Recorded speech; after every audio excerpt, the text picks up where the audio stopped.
Hi, I'm going to react to an Australian band from 1983. It's called Angels After the Rain from Narara, Australia, 1983. The Angles? Is it Angels or Angels? I'm dyslexic, so those words look the same to me anyway. And here they wrote Angels and here they wrote Angles. Lead singer Doc Neeson, post-punk Aussie pub band. All right, I have no expectations. Let's go.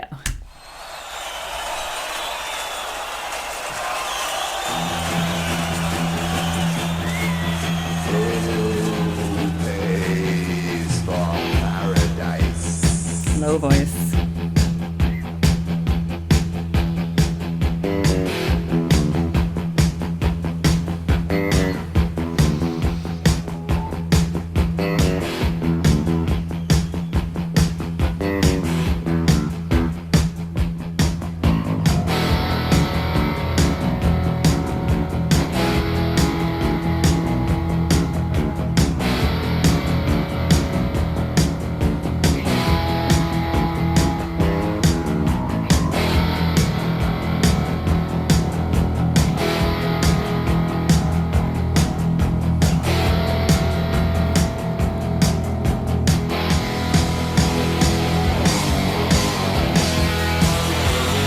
Whoa.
Masterpiece.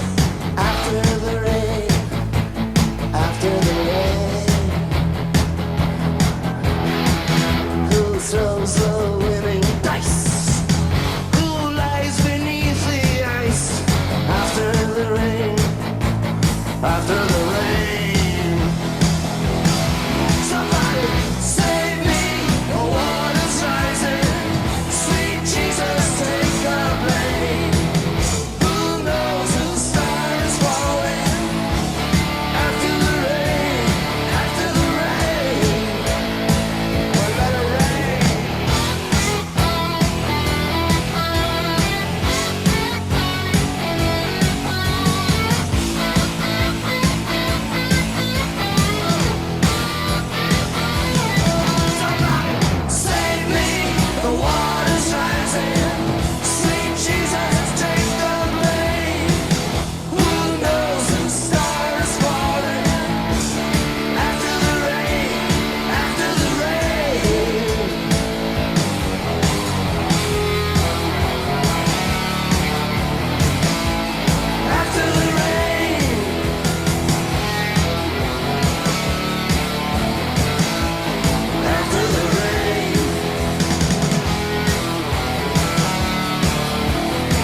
Wow, he's such a good frontman. Like, that is crazy. That is like, that makes so much of a difference. Like, you just can't take your eyes off this guy. He's like, it's kind of like when I watched Jethro Tull. Apparently it's not Tool, it's Jethro Tull. That guy's really dynamic too. And then David Byrne from Talking Heads, he's also super dynamic, like just very, like you just can't take your eyes off of him. And this singer also has that quality. Like, I mean, I didn't expect him to run in. I was like, whoa, he's just running in. And then he has like really interesting facial expressions, really interesting ways that he moves his body. Like, it's very unique. Like, he just has like weird ways he moves his body, but it's so compelling to watch. Like, you don't want to look away. And then the band just sounds really strong. I mean, I love all the little guitar licks in between, you know, da na na na na na na na na na na after the rain, you know, little licks between that. Drums fast, which I like a driving drum beat. And if this is the 80s, this is kind of that like early punk rock era, which is like a really cool era. And again, I don't know much about Australia, and if the music didn't cross over to the US, I probably don't know about it. So like a lot of Australian music did not cross over to the US, but it's interesting. It doesn't sound so different than what was going on in the US, in the USA around that time. So I wonder if like records were being exchanged back and forth, you know, like American records being sold over there, and then maybe some people had Australian, or maybe there was tours, maybe people went on tour over there, or the Take went tour over here. Whatever it was, I really like the way they're playing. I think it's very it's just like really enjoyable. Like the song is really likable, and his voice is great. The band seems really energetic and happy. Everyone in the band is like contributing.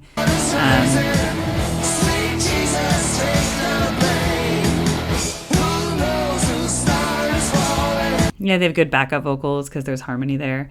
So that's really good. After the rain, after the rain. See, after the rain. And he thinks about the rain. He's dramatic. I love a dramatic performer. It's really nice. I think it's so much better. I mean, you can't have a performance with a person just standing there doing nothing. That's always awful. But he's great. I love this. That's such a random request.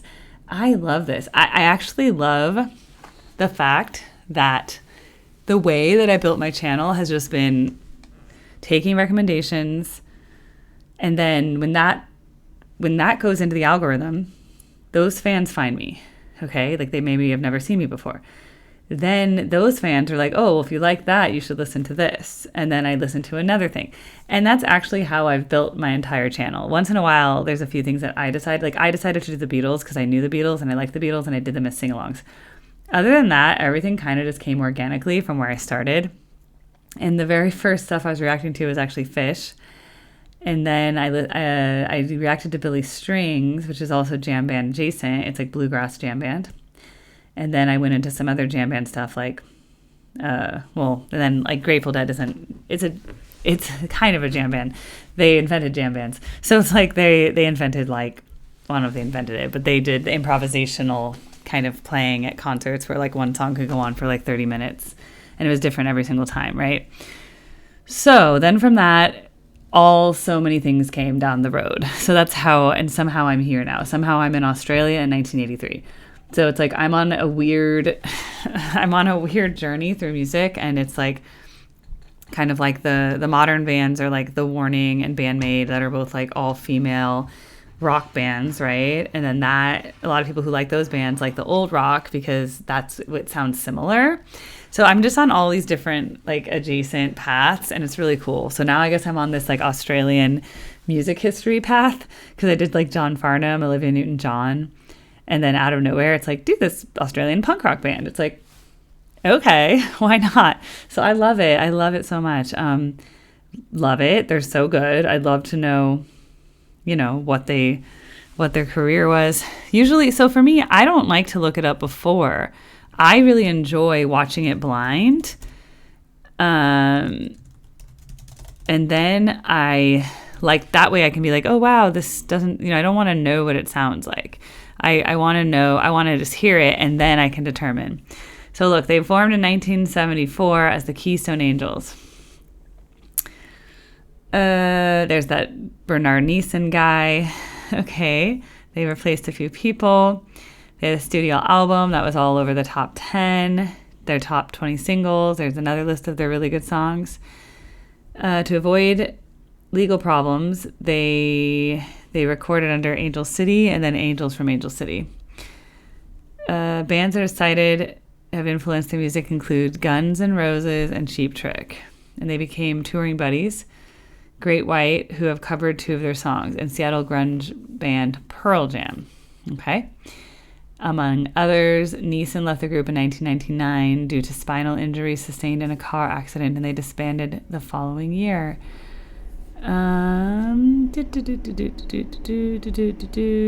Hall of Fame. Profound effect on the Australian live music scene in the late 70s, early 80s. They helped redefine the Australian pub rock tradition. Their brand of no-frills, hard-driving boogie rock attracted pub-goers in unprecedented numbers. That's so cool. Chris Bailey died of throat cancer in 2013, and Doc Neeson died of a brain tumor in 2014 at 67. Wow.